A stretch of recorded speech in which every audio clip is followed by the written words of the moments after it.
Assalamualaikum warahmatullahi wabarakatuh. Perkenalkan, nama saya Anissa Evilian Saipudin, NIM 152220005, mahasiswi Universitas Ngudi Waluyo Semarang, Prodi S1 Kebidanan Transfer kelas B. Yang terhormat kepada Ibu Cahyaningrum, SSITMKes selaku Ketua Penguji. Yang terhormat kepada Ibu Ari Andayani, SSITMKes selaku Penguji 1. Yang terhormat kepada Ibu Lufi Dian Afriani, SSITMKes selaku Penguji 2. Pada kesempatan saya ini diizinkan saya untuk memaparkan hasil penelitian saya yang berjudul Hubungan Dukungan Suami dan Pengetahuan Istri Terhadap Pemilihan Kontrasepsi IUD di Rumah Sakit Umum Balikpapan Baru tahun 2023.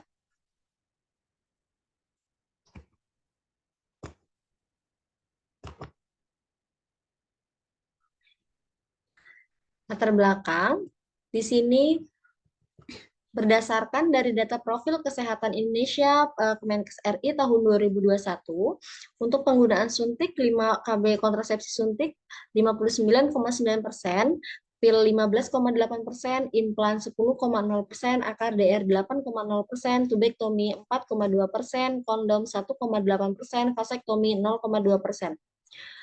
Berdasarkan data Dinas Kesehatan Kalimantan Timur, aseptor KB di Kalimantan Timur terdiri dari suntik 65%, pil 15,7%, AKDR 7,1%, implan 5,9%, kondom 3,5%, MOW 2,7%, dan MOP 0,1%. Sedangkan akseptor di Kota Balikpapan yaitu suntik 48,3%, pil 21,2%, AKDR 14,91%, implan 7,2%, MOW 4,3%, kondom 3,8%, MOP 0,1%. Kemudian, akseptor penggunaan kontrasepsi pada tahun 2022 di Rumah Sakit Umum Balikpapan Baru yaitu IUD 64,4%, MOW 33%, implan 1,4%, suntik 0,6%, sedangkan untuk penggunaan aseptor kontrasepsi dari bulan Januari hingga bulan September di 2023 yaitu aseptor kontrasepsi IUD sebanyak 75,2%, MOW 20,5%, suntik 3,4%, dan implan 0,8%.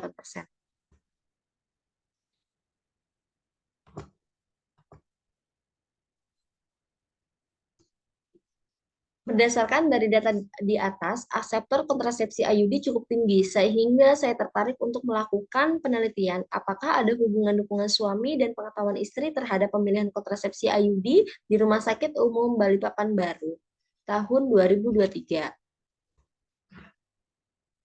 Untuk tujuan penelitiannya itu sendiri, di sini untuk mengetahui hubungan dukungan suami dan pengetahuan istri terhadap pemilihan kontrasepsi IUD di Rumah Sakit Umum Balikpapan Baru tahun 2023. Untuk tinjauan teori, di sini saya akan menjelaskan tentang kontrasepsi itu sendiri. Kontrasepsi merupakan suatu upaya untuk mencegah terjadinya kehamilan untuk sementara atau selamanya. Adapun untuk jenis-jenis kontrasepsi di antara lain yaitu MAL, kondom, KB suntik, pil, implan, vasektomi, tubektomi, IUD, menurut BKKBN tahun 2022. Namun, pada kesempatan kali ini, saya akan menjelaskan mengenai kontrasepsi IUD sesuai dengan judul yang saya teliti. Kontrasepsi IUD ini merupakan kontrasepsi jangka panjang. IUD ini adalah alat plastik kecil, fleksibel, yang dimasukkan ke dalam rongga rahim dan harus diganti setelah penggunaan jangka panjang, menurut BKKBN tahun 2021. Adapun ada indikasi dalam penggunaan kontrasepsi IUD. Yang pertama, usia produktif, yang kedua, keadaan multipara, yang ketiga, perempuan menyusui menginginkan menggunakan kontrasepsi, yang keempat, menginginkan penggunaan kontrasepsi jangka panjang, yang kelima, setelah melahirkan dan menginginkan penggunaan kontrasepsi. Kemudian ada pula kontraindikasi dalam penggunaan kontrasepsi IUD. Yang pertama, menderita kanker ovarium atau kanker rahim, yang kedua memiliki resiko individual sangat tinggi untuk IMS pada saat pemasangan, yang ketiga mengidap penyakit klinis HIV berat atau lanjut. Untuk keuntungan itu sendiri, yang pertama mencegah kehamilan dengan sangat efektif, yang kedua efektif segera setelah pemasangan, yang ketiga berjangka panjang, yang keempat tidak mempengaruhi hubungan seksual, yang kelima, kemudian selanjutnya untuk kerugiannya itu sendiri, yang pertama perubahan pada siklus haid pada umumnya terjadi 3 bulan pertama dan akan berkurang setelah 3 bulan setelahnya. Yang kedua, haidnya lama dan banyak, serta akan lebih sakit. Kemudian yang ketiga, di sini terdapat perdarahan atau spotting antar menstruasi. Yang keempat, tidak dapat mencegah penyakit IMS termasuk HIV dan AIDS. Faktor-faktor yang mempengaruhi pembelian kontrasepsi yang pertama di sini pengetahuan, yang kedua usia, yang ketiga pendidikan, yang keempat paritas, yang kelima pekerjaan, yang keenam dukungan suami. Namun sesuai dengan yang saya teliti yaitu pengetahuan hubungan dukungan suami dan pengetahuan istri. Jadi saya akan membahas tentang pengetahuan dan dukungan suami. Untuk pengetahuan itu sendiri, pengetahuan ini merupakan hasil pengetahuan dan pada saat itulah manusia memahami terbentuknya sesuatu yang istimewa menurut Rahmawati pada tahun 2019. Sedangkan untuk dukungan suami merupakan komunikasi yang berbentuk verbal maupun nonverbal, saran serta bantuan yang diberikan oleh seorang suami kepada istrinya menurut Nur Hayati tahun 2021. Berikut ini adalah kerangka teori saya. Jadi sama seperti yang telah saya jelaskan bahwasannya ada beberapa macam kontrasepsi dan ada beberapa faktor-faktor yang dapat mempengaruhi pemilihan kontrasepsi itu sendiri. Untuk keterangannya, kata dicetak tidak tebal ini yang tidak saya teliti, kemudian kata dicetak tebal ini yang saya teliti. Adapun berdasarkan dari kerangka teori yang saya buat untuk kerangka konsep di mana variabel independen ini dalam penilaian saya yaitu dukungan suami dan pengetahuan istri. Sedangkan pada variabel dependen yaitu pemilihan kontrasepsi IUD.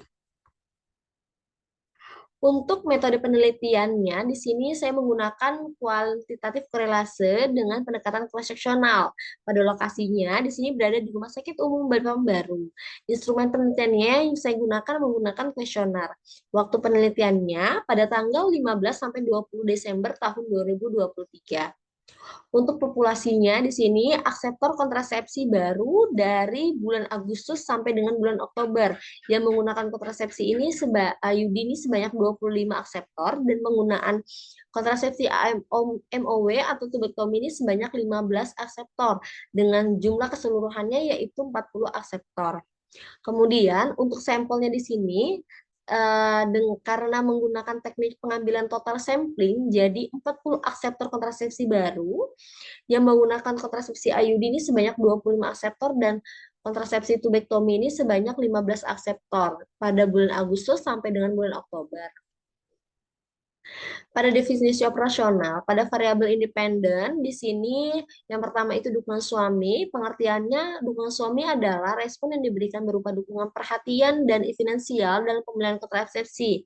Untuk alat ukurnya menggunakan kuesioner, cara ukurnya ini untuk menghitung skor pertanyaan yang sudah dijawab responden. Kategori scoringnya, jika tidak itu nilainya 0, jika iya nilainya 1. Untuk skala ukurnya menggunakan nominal. Hasil ukurnya tidak mendukung bila skor kurang dari 21,5 dan mendukung bila skor lebih dari 21,5. Selanjutnya pada variabel independen pengetahuan istri. Untuk pengertiannya, pengetahuan istri ini adalah segala sesuatu yang diketahui oleh ibu tentang kontrasepsi IUD. Untuk alat ukurnya, saya gunakan adalah kuesioner. Kemudian untuk cara ukurnya di sini menghitung skor pertanyaan yang sudah dijawab oleh responden, kemudian di scoring, salah ini nilainya 0 dan benar ini nilainya 1. Untuk skala ukurnya menggunakan ordinal, hasil ukurnya baik ini jika 76 sampai 100%. Cukup ini jika 56 sampai 75%, sedangkan kurang ini di bawah 56%. Untuk variabel dependennya ini dalam pemilihan kontrasepsi IUD. Pengertiannya ini adalah pengambilan keputusan yang dilakukan oleh ibu dalam memilih metode kontrasepsi yang digunakan. Untuk alat ukurnya menggunakan kuesioner, cara ukurnya adalah menghitung skor pertanyaan yang sudah dijawab oleh responden, dengan kategori scoring, yaitu IUD, tubektomi, suntik, pil, dan implan. Cara skala ukurnya menggunakan nominal, hasil ukurnya ini tidak memilih IUD nilainya 0 dan memilih IUD nilainya 1. Untuk pengolahan datanya sendiri, yang pertama adalah step editing atau penyuntingan, yang kedua adalah scoring, yang ketiga adalah coding, yang keempat adalah data entry, yang kelima ada tabulasi, dan yang keenam ada cleaning atau pembersihan data. Pada analisis di sini saya akan menggunakan dua analisis, yaitu analisis univariat dan analisis bivariat. Untuk analisis univariat tentang dukungan suami, frekuensi berdasarkan dukungan suami. Diketahui, frekuensi berdasarkan dukungan suami ini didapatkan mayoritas suami mendukung menggunakan kontrasepsi sebesar 25 orang atau 62,5%, dan minoritas tidak mendukung sebesar 15 orang atau 37,5%. Dan yang diketahui untuk distribusi frekuensi berdasarkan ketahuan, di sini dari 40 responden yang berpengetahuan baik, yakni 15 orang atau 37,5%. Berpengetahuan cukup 11 orang atau 27,5%, dan sedangkan yang berpengetahuan kurang di sini sekitar 14 orang atau 35%. Untuk pemilihan kontrasepsi IUD pada frekuensi berdasarkan pemilihan kontrasepsi IUD di sini dari 40 responden, mayoritas ibu memilih menggunakan kontrasepsi IUD, yakni 25 orang atau 62,5%. Dan minoritas tidak memilih penggunaan kontrasepsi IUD berkisar 15 orang atau 37,5%. Kemudian hal ini akan saya jabarkan di analisis bivariat saya. Selanjutnya, di analisis bivariat. Berdasarkan tabel 4.8 ini menunjukkan bahwa pada ibu yang memilih kontrasepsi IUD mendapatkan dukungan suami sebanyak 22 orang, yaitu 88%, dan tidak mendapatkan dukungan suami sebanyak 3 orang, yaitu 12%. Sedangkan ibu yang tidak memilih kontrasepsi mendapatkan dukungan suami sebanyak 3 orang atau 20%, dan yang tidak mendapatkan dukungan suami sebanyak 12 orang atau 80%. Pada pemilihan kontrasepsi itu sendiri, ditunjukkan bahwa ibu yang memilih kontrasepsi IUD ini memiliki pengetahuan baik sebanyak 14 orang atau 56%, sedangkan berpengetahuan cukup sebanyak 6 orang atau 24%, dan berpengetahuan kurang sebanyak 5 orang atau 20%. Sedangkan ibu yang tidak memilih kontrasepsi IUD memiliki pengetahuan baik sebanyak 1 orang atau 6%. Kemudian pengetahuan cukup 5 orang 33,4%, dan pengetahuan kurang sebanyak 9 orang atau 60%. Dalam penelitian ini ada beberapa keterbatasan.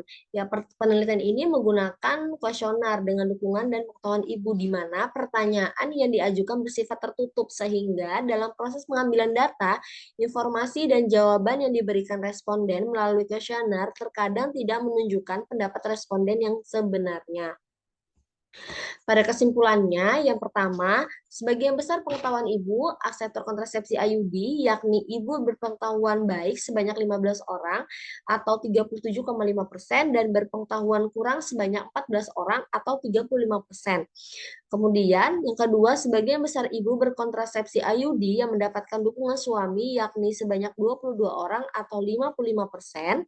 Yang ketiga, hasil penelitian ini didapatkan hasil uji chi-square dengan nilai p-value sebesar 0,005, karena p-value ini sama dengan 0,005 atau kurang dari 0,05. Maka HO ditolak, artinya ada hubungan yang signifikan antara pengetahuan ibu dengan pemilihan kontrasepsi IUD di Rumah Sakit Umum Balikpapan Baru. Yang keempat, hasil penelitian ini didapatkan hasil uji chi-square dengan nilai p-value sebesar 0,000, karena p-value ini sama dengan 0,000 atau kurang dari 0,5. Maka HO ditolak. Artinya, ada hubungan yang signifikan antara dukungan suami dengan pemilihan kontrasepsi IUD di Rumah Sakit Balikpapan Baru. Sekian saya yang telah saya paparkan tentang hasil penelitian saya. Kurang lebihnya mohon maaf. Terima kasih. Wassalamualaikum warahmatullahi wabarakatuh.